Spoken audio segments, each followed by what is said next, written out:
Good afternoon. Welcome to the October Student Union Healthy Lunch. This is all part of the Oklahoma State University Healthy Dining Initiative. I'm glad that you're all here today. My name is Phil Stevens. I'm Chef de Cuisine for University Dining Services. And with me today assisting is Amanda Baker. She's one of our esteemed cooks. She also works with me at Adams Market. The theme for today is healthy comfort food. And so as Amanda and I began to talk about some ideas, one of the first things that come up was meatloaf. So what we've done to healthy that up is we've created a tri-blend of mushrooms, and that will substitute for half of the hamburger in the meatloaf. So today I'm going to just start. I'm going to walk you through, tell you what we're doing, and do a saute and show you how we put this together. We use 3 varieties of mushroom, thus the tri-blend. We have cremini, we have, or Italian brown, they're called, portobellos, and shiitakes. And I've already washed these. I don't know if you've used mushrooms very often, but a lot of times they have a little bit of media on them. So just a damp towel, and you can wipe those off, and you're ready to go. So today, these are the creminis. I'm just going to pop the stem out of those. And something that you look for on mushrooms is a tight cap. As you can see, that cap is completely sealed around the stem. That indicates freshness on the mushroom. So that's one thing to look for when you're shopping for these. The portobello is big and open, a very woody stem on it, just simply pops out. You can do a lot of things with the portobellos. You can actually slice those. You can grill them whole, lots of neat uses, and they're very meaty, so they're kind of considered a steak of the mushroom varieties. And then we also have the shiitakes. They are flat, and you can see the gills on the bottom. They have a very woody stem, so you always trim those away, and I'll show that.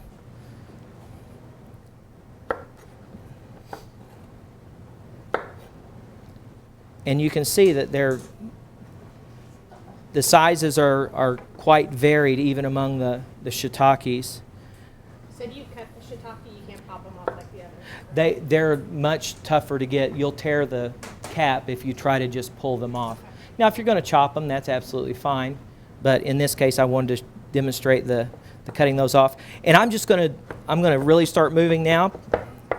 And we're just going to work through these. I'm going to show you some knife work to mince these up. The easier way for what we're doing today is if you have a food processor at home, you can just put that in with your straight blade and just pulse it until you get it fine. You don't want to puree it, which you could, because the mushrooms are tender. And then the portobello, as you can see when I said you can actually do these, slice them on like a bias, and you can create almost steak cuts with these. They're very neat. Once you season them up on the grill, they're absolutely fantastic, and they're good for stuffing as well. And I'm not going to work this super fine. It'll cook down in the saute. We'll get that going here.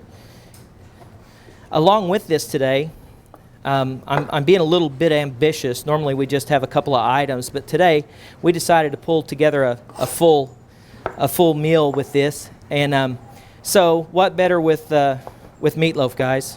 What are you going to put with that? Potatoes. Yes, ma'am. How about mashed potatoes? Even better. All right. So in order to healthy up our mashed potatoes, we're introducing cauliflower. And so with that, it's a half and half. I've got a pound of cauliflower that I chopped, and I'll show you that cut here in just a moment. And I've got, along with that, I've got about 8 ounces of, it's 2 to 1 on the cauliflower to potato. So there is potato in the dish, but it's only half the normal amount. I've roasted some garlic for that. So we have roasted garlic. That's optional. But if you've ever done that at home, you know that it's absolutely delicious. And to me, it takes this dish right over the top. but it's still very simple. Salt, pepper. We're going to introduce, to this amount, we're going to introduce a 1/4 cup of, today we're using Fage, plain yogurt. And I think you will be pleased with it.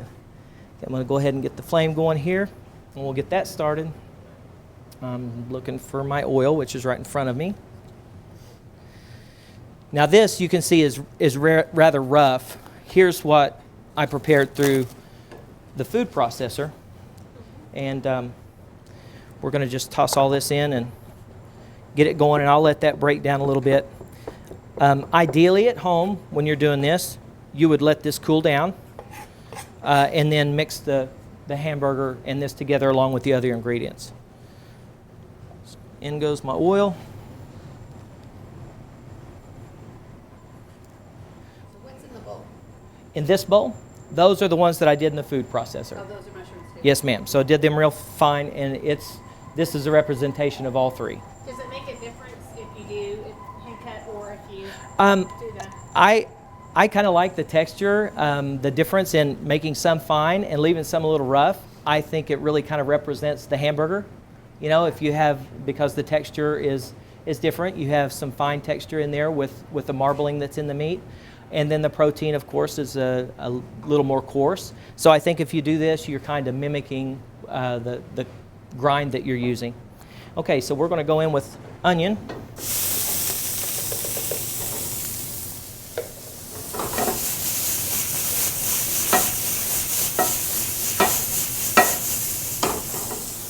For the sake of time, I'm going to go straight on in with some garlic.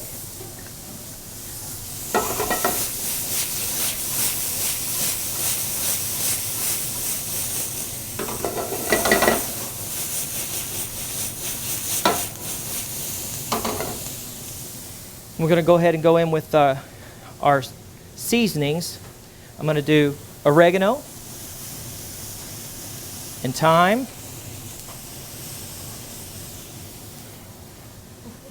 Pepper. And you may say, why are you actually doing that right in there on top of the onions and the garlic? I like to kind of get my spices in contact with the pan. It's just something that I like. I think it brings a little depth of flavor to it.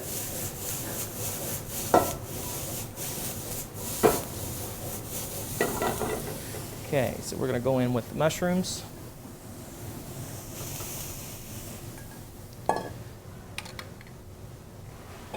And I've got sherry, some cooking sherry to go in here in a moment.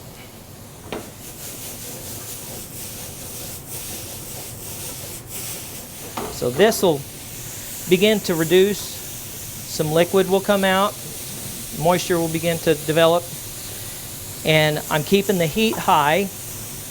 It will produce a little bit of fond in the bottom of the pan, or caramelization, and that's desired. You'll adjust your temperature just so that to keep it high, but just below the point that you would begin to scorch. That'll help it to come down quickly. All right, so while that's working, we'll come back to that here in a moment. And I'll let you take that. And we're going to go ahead and move to our mash. So while this is cooking, we'll come back and put the meatloaf together. That's what we're going to do today. I'll just show you the everything coming completely together. But the mash, we already have cooked it for the sake of time. And what I've done is to show you let me have this cutting board, please. Thank you. To show you that the cut that I did, I just left some. I'm going to pour them right in here with my stems. And it's just a rough cut. So you just chop your cauliflower, chop your potato, cover it, just enough water to cover in your saucepan. Put a cover on it and just let it go for 20-25 minutes. You just want it to turn to mush. just like when you're doing it at home.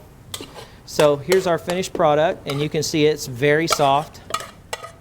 And of course, you could, if you like more texture to yours, you could absolutely just whisk this by hand, or with your hand whisk. Your electric whisk. However you like to do that. To this, we're going to go ahead and add the plain yogurt. There we go. Plain yogurt, is it Greek yogurt? It is. I used Greek. And then we're going to go in. Okay, that's ready for my sherry. And that's just a quick hit.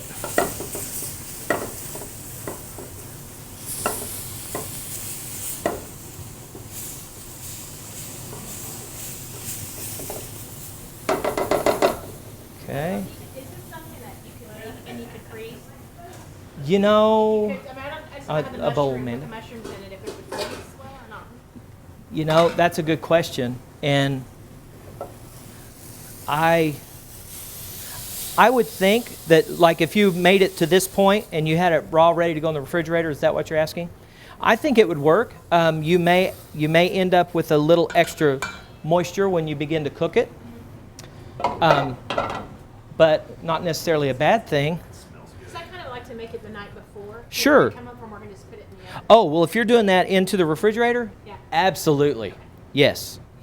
That, and if you happen to have a food sealer at home, you cryovac that, and you could do it the first of the week, and it would be good for 3 or 4 days in the refrigerator until you're ready to take it, open it, cook it. Okay, we're going to just leave that like that and let it cool down a little bit. So back to this, the mash. We've got the potato and cauliflower in here. This is some roasted garlic, and that I put optional on the recipe. To your liking, you know, that's how that works. I don't want to give everybody dragon breath, but I definitely want them to taste the garlic. I think it brings a very nice depth of flavor, and it's just, I was really pleased with this.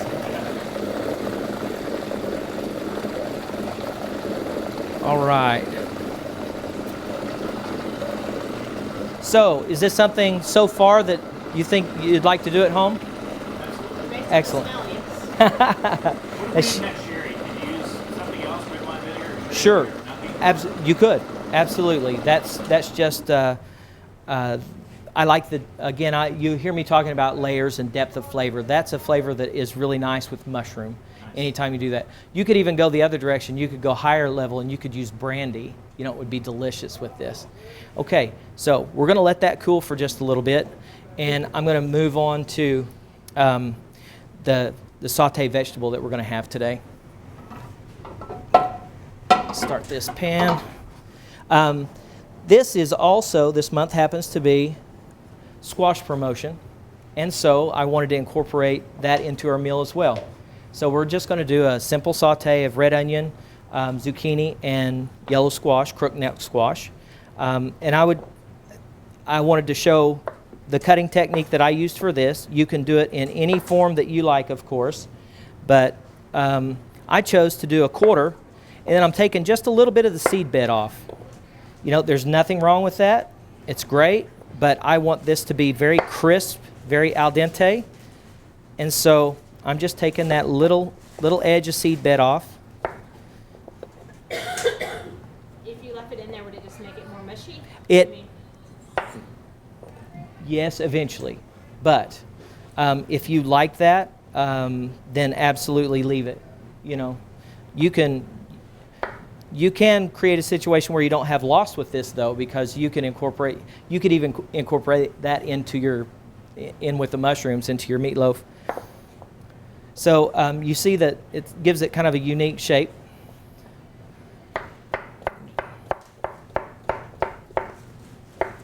There we go. Squash same way.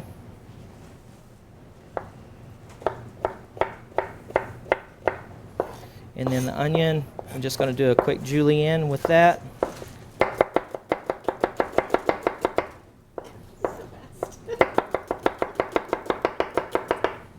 There we go. And I just wanted to do that to demonstrate the cut. And your knife skills? Oh, well. Thank you. In with the oil. What kind of oil are you using? Olive oil.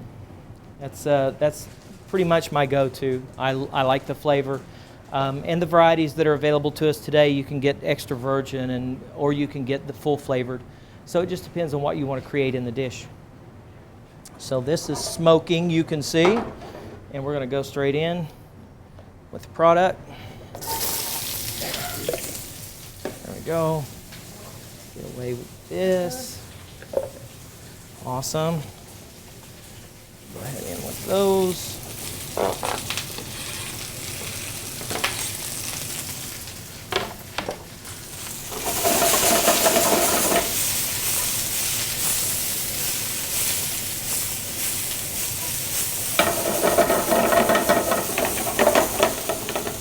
Salt and pepper.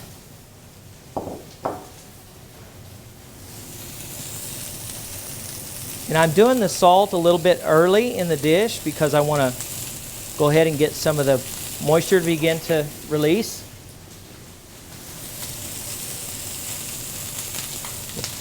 So that's salt and pepper to taste. There you go.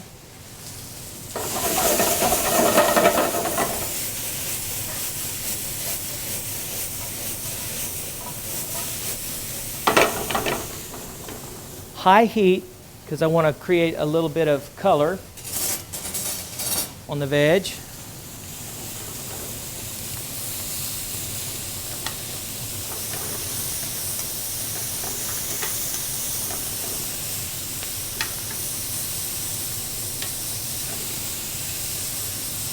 And keep it very al dente.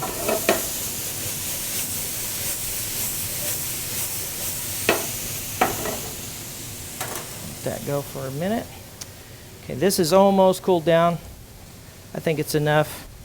We'll take this veg up and then we'll finish out this mix, and then we'll show you the whole presentation of the finished dishes. So this ends up being about a pound to a pound, and I used 90-10, so this was ground sirloin. There. I'm happy with that. All right, Amanda, you can take that up. Okay, so in goes the mushrooms with the beef. A little bit of egg white. Breadcrumb. And this is, I did whole wheat breadcrumbs here. So we're really working to stay with the healthy theme.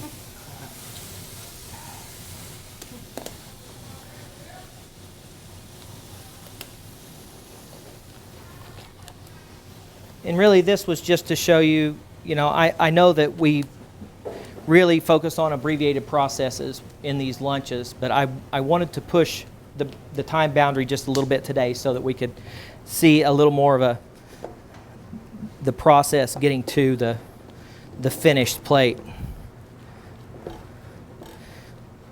And so to recap, we've got sauteed onions and garlic. We've got ground oregano, ground thyme, fine ground black pepper. You could, if you have a pepper mill at home, by all means, grind away. Salt, a little bit. Egg whites, so we don't have the yolk, so we really are working to reduce the fat.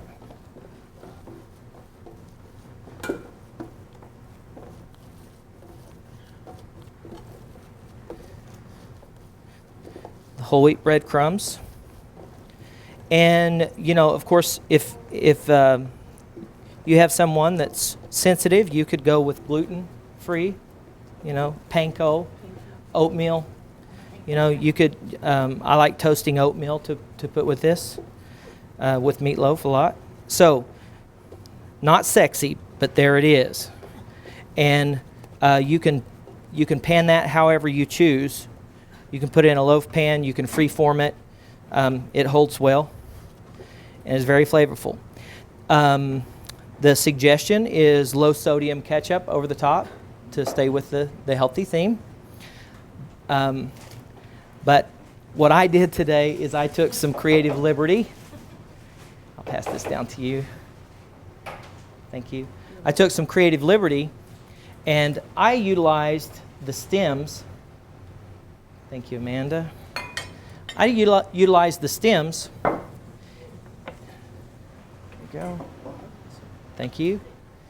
And created a broth with the stems and some of the pieces from my onions, and used some ketchup and some tomato paste, and I cooked down this sauce from that. So I also took the stems and I pureed them.